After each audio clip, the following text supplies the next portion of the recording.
Hola chicos, ¿qué tal? ¿Cómo están? Bueno, hoy me he puesto un poco a ordenar mi librero y me encontré un librito que hace tiempo no agarraba y me trajo viejos recuerdos. Este librito, que ven acá ustedes, se titula Relatos de Fantasmas, ¿no? Que es prácticamente una colección de varias historias cuya temática, obviamente, pues algo por acá, obviamente son los fantasmas. Y bueno, pues acá hay historias que me gustaron muchísimo.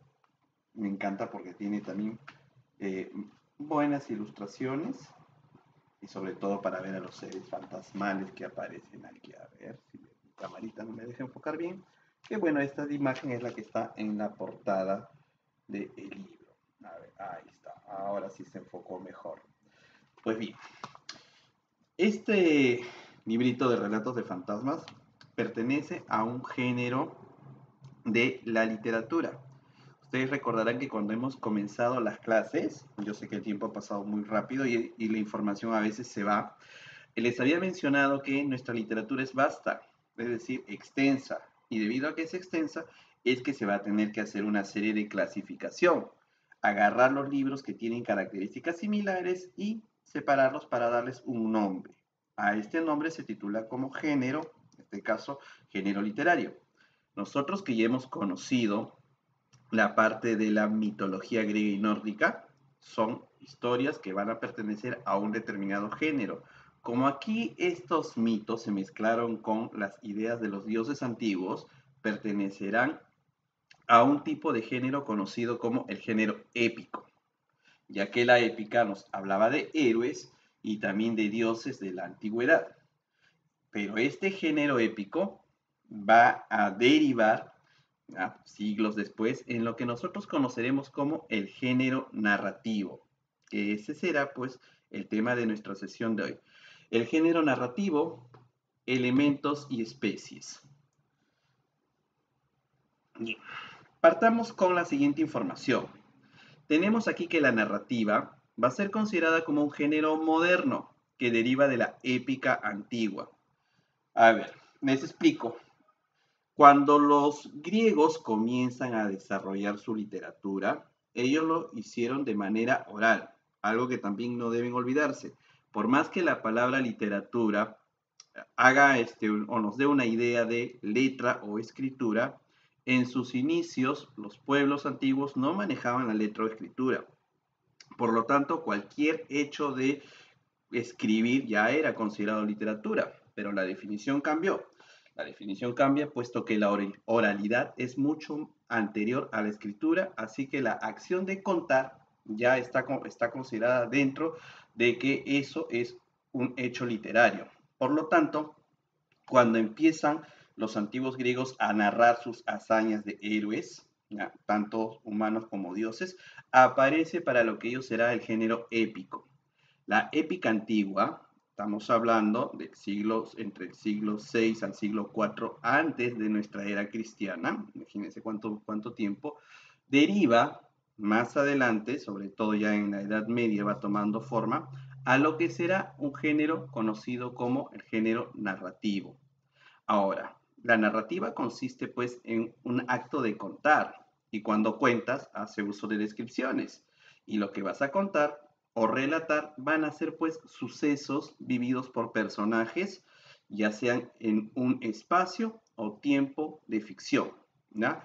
Ahora, ¿esto qué significa? ¿Que la narrativa será 100% ficción? No, a veces un cuento o novela o lo que sea, lo que vas a contar, puede partir de un hecho real, pero ya cuando comienzas a adornarlo y escribirlo, ese hecho real pasa ahora sí a un acto de ficción. Toda narrativa posee elementos, es decir, este librito que yo tengo acá, ¿ya? Necesita de los siguientes elementos para que pueda llegar, en esta ocasión, pues, a un lector o hasta un oyente. Veamos cuáles serán estos elementos. En primer lugar tenemos al narrador. Si tú eres un oyente, obviamente que el narrador es la persona que te va a contar la historia, es decir, tú estás sentadito y la persona que te cuenta va a ser un narrador. Pero cuando vamos al plano escrito, obviamente que el narrador va a tener diferentes puntos de vista. Sí, sigue siendo el que cuenta la historia, pero ¿qué pasa? Que ahora puedo distinguir los siguientes tipos de narradores. Un narrador denominado omnisciente. El narrador omnisciente es aquel narrador que conoce todo, lo sabe todo. Es como si fuera una especie de Dios que está mirando, observando todo desde arriba y te va contando con detalles lo que le pasa a sus personajes. Él conoce lo que el personaje piensa, siente, sueña, todas las necesidades. Por eso se le llama omnisciente, porque todo lo sabe y todo lo ve. Y es un narrador que no se encuentra dentro de la historia, es decir, está considerado como un narrador no personaje. Luego vamos a tener al narrador testigo. El narrador testigo puede ser también un narrador que no es personaje o también un narrador que está dentro de la historia pero no como el principal, sino que es un conocido, alguien que conoce al protagonista y nos está contando la historia. Entonces ahí también tengo que el narrador testigo puede estar fuera de la historia como que también dentro de la historia. Y tenemos aquí el narrador protagonista. El narrador protagonista sí es el que vive en primera persona, ¿ya? Y nos va a contar su relato. Parto aquí de una narración para distinguir entonces aquí este tema de cómo funciona un narrador dentro del elemento o dentro del género narrativo. Por ejemplo, supongamos que cuento el siguiente relato. Un día, Carlitos, como era su costumbre, sube al auto que lo llevará rumbo al colegio. Mientras está sentado, abre su mochila y saca un paquete. Este paquete contenía su trabajo escolar. Lo coloca al costado de su asiento cuando de pronto el vehículo frena, produciendo un ruido demasiado fuerte. Se detiene en seco y se oyen gritos afuera. El chofer baja apresurado del vehículo, todos los pasajeros también lo hacen y Carlitos, al bajar muy pronto, preocupado, olvida el paquete que tenía al costado de su asiento. Fíjense bien, este tipo de narrador que acabo de utilizar es un omnisciente porque sabe los sentimientos que tiene nuestro personaje. Sabe que está preocupado, sabe que todos los días siempre sale a tomar su vehículo. Ahora, si yo utilizo esa misma historia, pero ahora soy un testigo, voy a utilizar la siguiente forma de narrar. Un niño se encontraba sentado en el tercer asiento del bus. Después de estar allí largo rato observando por la ventana, abre la mochila y saca un paquete. Lo coloca al costado de su asiento. De pronto, el bus da una parada en seco. La gente grita, algunos se caen al piso. De inmediato el chofer baja, todos los demás pasajeros bajan de inmediato y el niño, después de dudar un momento, se pone de pie y baja olvidando su paquete. ¿Ven? Aquí este narrador no conoce exactamente todos los detalles de nuestro personaje. Nos está describiendo, sí, los hechos, pero de otro punto de vista. Ya no lo sabe absolutamente todo, sabe la información parcial. En cambio, un protagonista me cuenta la historia como si fuera yo. Es decir, yo soy Carlitos y yo voy a contar. Y diría, pues no, un día subí al bus, como siempre era mi costumbre, para dirigirme a la escuela. Me senté en la tercera fila porque era la única que estaba vacía. Como el camino era largo, me puse a mirar por la ventana y de pronto me ganó la curiosidad de abrir mi mochila para saber si estaba trayendo el trabajo que me habían pedido en el colegio. Al abrirla, me di cuenta que sí estaba. Como hacía demasiado bulto, lo saqué y decidí colocarlo al costado de mi asiento porque estaba vacío. De pronto, el auto frenó. La gente gritó. Yo me asusté mucho. No entendía qué estaba pasando. La puerta del bus se abrió y el chofer bajó. De inmediato la gente también bajó y a mí me entró mucho pánico. No sabía si quedarme o bajar junto con los demás pasajeros. Después de mucho pensarlo, bajé del vehículo sin percatarme que no había guardado mi trabajo en la mochila. ¿Ven? La misma historia ha sido contada desde 3 puntos de vista distintos. Esto es un narrador, ¿no? El narrador omnisciente, que no es personaje, está fuera y está contando porque lo sabe absolutamente todo. Un narrador testigo, que puede o no estar como personaje, pero que nos relata la historia de manera, digamos, sin darnos la información al 100%. Y un protagonista cuando se trata de un yo. Bien. Este tema del narrador lo vamos a ver más adelante, así que no se preocupen si aquí les ha parecido un poco confuso. Este es un tema que lo vamos a hacer más extenso, pero aquí es solamente para darles así un poquito de información sobre uno de estos elementos importantes. El narrador es muy importante dentro del género narrativo. Tenemos el segundo elemento. Veamos. Ajá, los personajes. Sin personajes, obviamente no se va a poder contar una historia. Los personajes van a ser los seres o entes de ficción que van a desarrollar todas las acciones que se van a ir contando. Aquí vamos a tener que nuestros personajes se pueden dividir en personajes principales, personajes secundarios. Dentro de los principales vamos a encontrar incluso hasta dos tipos. Los protagonistas, es decir, personaje principal, y el antagonista, que también es un principal, pero que viene a ser el enemigo, ¿no? El que le va a poner las trabas en el camino al protagonista. Es decir, que de nuestro principal vamos a tener al protagonista, llamémosle el bueno de la historia, y el antagonista, el malo de la historia, ¿correcto? Ahora, este narrador protagonista, si ustedes se fijan, está en un extremo, vamos a decir que es el que relata lo que vive en primera persona. También muchas veces cuando tenemos al tipo de narrador, que ya lo vimos hace un momento, cuando el narrador es parte de la historia, cuando es un narrador personaje, este narrador personaje va a funcionar como un narrador protagonista, pero no siempre, ¿ah? No vayan a creer que todas las historias tienen que estar contadas en primera persona. Recuerden que el omnisciente también nos puede contar lo que le está pasando al protagonista. Los secundarios, ¿ya? Son aquellos que acompañan a los protagonistas, no aparecen mucho y si ellos no están, pues no afecta en nada la historia. Es decir, que no siempre habrá personajes secundarios, a veces basta con solamente los protagonistas nada más dentro de la historia, sobre todo cuando son historias cortitas, en este caso las fábulas, por ejemplo. Vamos al tercer elemento y al cuarto. Bien, el tercer elemento es el ambiente. El ambiente, jóvenes, es el lugar donde se van a desarrollar estas acciones, ¿ya? Es decir, son los especies de escenarios que ustedes se van a ir creando en la mente mientras van leyendo, porque por la serie de descripciones nos van a colocar. Como el género narrativo nos puede presentar hechos reales o ficticios, el ambiente puede ser incluso en otro mundo, en otro planeta, en otra galaxia. Puede ser en diferentes épocas, épocas pasadas, épocas presentes, épocas futuras. Puede ser un bosque, puede ser una casa, puede ser un ambiente del interior de la casa, un medio de transporte. Es el lugar donde el protagonista se va a encontrar para que empiece a desarrollarse la acción.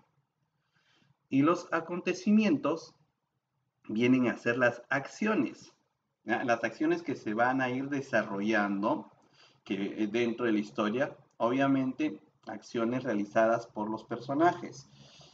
Estos acontecimientos van a seguir una secuencia, es decir, van a tener un inicio, un nudo, que es la parte principal, y un desenlace. Fíjense ustedes ahí en la imagen que se encuentra debajo de los acontecimientos. Son imágenes secuenciales de un cuento súper conocido, La Caperucita Roja, y todo tiene una secuencia de imágenes. Al inicio se ve pues a Caperucita despidiéndose de casa y encontrándose con alguien en el camino. Luego vemos a Caperucita que ya está sola en el bosque y se encuentra con el lobo. Más adelante vemos pues a un lobo que está yendo a la casa de la abuela de Caperucita y después ya vemos a Caperucita pues abrazada a su mamá y Caperucita con la abuela. O sea, son secuencias de imágenes de acciones, las acciones que se van a ir contando en este caso, los diversos temas que puede trabajar el género narrativo. Este es un género, el género es lo más grande. Y ahora lo más pequeño que se encuentra dentro de este género narrativo se le va a conocer con el nombre de especies. Especies que se van a clasificar dependiendo pues de sus características. Por ejemplo, allí nos menciona la novela, ¿no? La novela es una especie dentro del género narrativo que se caracteriza porque tiene varias páginas. La novela es más amplia, bastante amplia. La novela posee muchos personajes. A ver si la cámara. Esta novela se llama Oliver Twist. ¿Ya? Oliver Twist es una novela muy interesante que trata pues sobre un tema realista. Está hablándonos de los niños de la calle, los niños pobres y qué pasa con ellos, de cómo ciertas personas adultas se aprovechan de estos niños para hacerlos delinquir, para robar y llenarse pues los bolsillos de dinero. Entonces aquí tenemos, el autor es Charles Dickens. Es una bonita novela que espero en algún momento podamos leerla. Entonces, esta novela pertenece al género narrativo. Hay un narrador, ya en este caso es un narrador omnisciente que nos va a contar todo lo que le va a pasar a Oliver alrededor de bastantes episodios. Por ejemplo, este tiene como 12 episodios. Bueno, aunque esta es una adaptación. Esta es una adaptación porque normalmente las novelas son mucho más extensas. Acá esta novela solamente tiene 166 páginas. Ya, su versión original tenía un poquito más. Tenemos también los cuentos. Este seguro sí lo conocen, porque creo que alguna vez escuché que ya lo habían leído. A ver, la cámara no me enfoca bien. Ya. Son los cuentos de la selva. Cuentos de la selva del escritor uruguayo Horacio Quiroga. Este libro es voluminoso porque aquí hay varios cuentos. ¿Ya? No significa que los cuentos sean largos. ¿Ya? Estos son cuentos cortitos. Aquí tienen los títulos de los cuentos que vienen allí.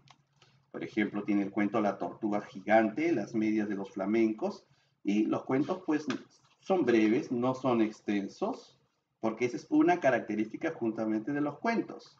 ¿No? Por ejemplo, esto solamente es un cuentito, miren, pocas páginas, poquísimas páginas. Y aquí tiene poquísimas páginas y encima parece bastante porque la letra es grande, pues.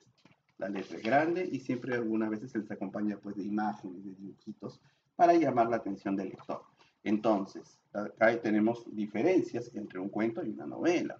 Y así pues vamos a encontrar diferencias entre fábulas, leyendas, mitos, tradición, anécdota y relatos. ¿No? Lo que hace un momento yo estaba diciendo que estaba leyendo, ¿no? Relatitos, son relatos de fantasmas. Aquí tengo varios relatos o cuentos de fantasmas. Bueno, cuentos por la acción de contar. ¿Ya? Son historias, mejor dicho, de fantasmitas, de hechos sobrenaturales. Es muy interesante. Y así como tenemos acá nuestra novelita, que les había mencionado Oliver Twist, de repente para los lectores más jóvenes hay versiones como esta, que también es una novela, La Guerra de los Mundos, del escritor H.G. Wells.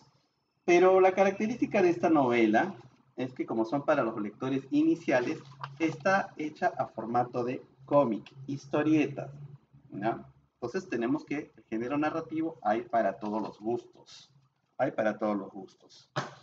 Bien, ese es el amplio mundo entonces de lo que es el género narrativo. Posee varias especies y obviamente posee elementos que están muy relacionados entre sí.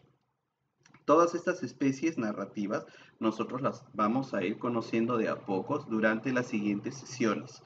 Así que esto solamente ha sido así una pequeña mordidita como para picarles ahí en el bichito de la curiosidad, que ustedes vayan investigando. Y me gustaría también que me cuenten qué tipo de lecturas han tenido. Si han leído alguna novela, si han leído algún cuento. Bueno, ya sé que han leído cuentos de la selva, pero quiero saber si han leído algún otro tipo de cuentos más. Bien, muchachos, estamos terminando esta sesión y nos estamos encontrando vía plataforma Zoom. Cuídense mucho y hasta la siguiente clase.